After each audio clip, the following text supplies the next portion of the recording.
Dave, what was it like when you first joined Flex? After spending many years at Amazon, it was like taking a time machine back to 1999, where we were first flying out to the warehouses and like rolling out our warehouse management system.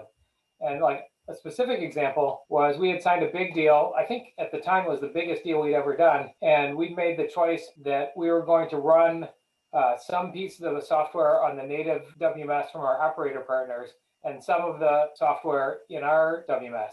And it ended up being not a great user experience for anybody. And we were getting calls from the customer every day saying they were going to fire us. We were getting calls from the warehouse who were upset. And we ended up flying out with a bunch of engineers.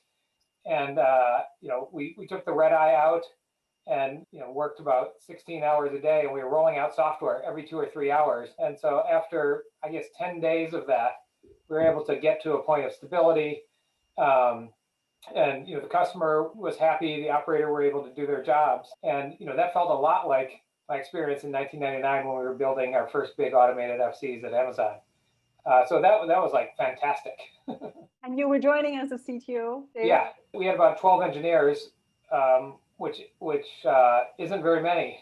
And now we've grown it significantly more. And so we get to the point where we're not just firefighting. Adrian, how do you feel about the organization growing and evolving since Dave joined? I was employee number 11 here at Flex. I'm going to take my perspective a little bit further back to well before when Dave joined. So, because when I started, it was me sitting in a chair next to Carl, the CEO, Francis and Ed, the other co-founders right there. The one engineer that we had, it was like sitting on the catty corner to me, the inside sales guy that was working the phones, and like our 1 or 2 operations people and an ops manager. Like that was the whole business when I started. And so when I got here,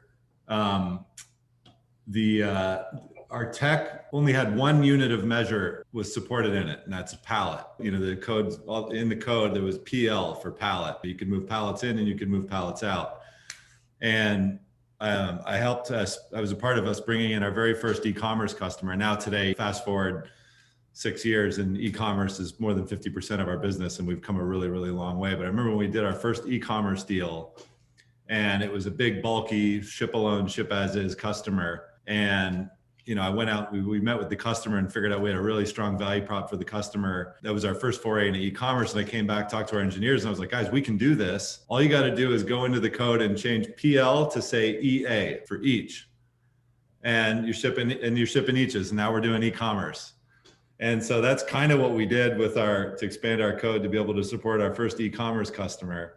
And we actually pulled that off, and it became a really fruitful multi-year long relationship. And so that's kind of where we started. And where we are now is like, it's worlds and worlds apart, but where we're doing a lot more complex things like that. And our tech is capable of stuff that many WMS systems are capable of. But yeah, I mean, the transition has been remarkable. We've definitely come a really, really long way.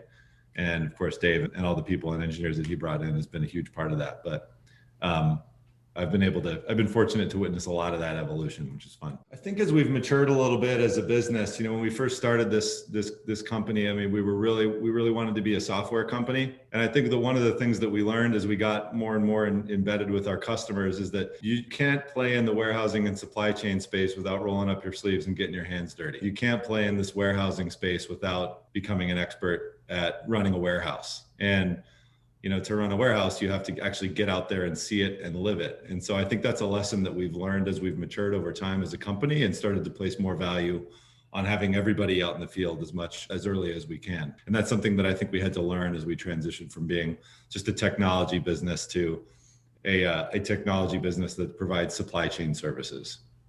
I've been in sales in this industry for about 15 years.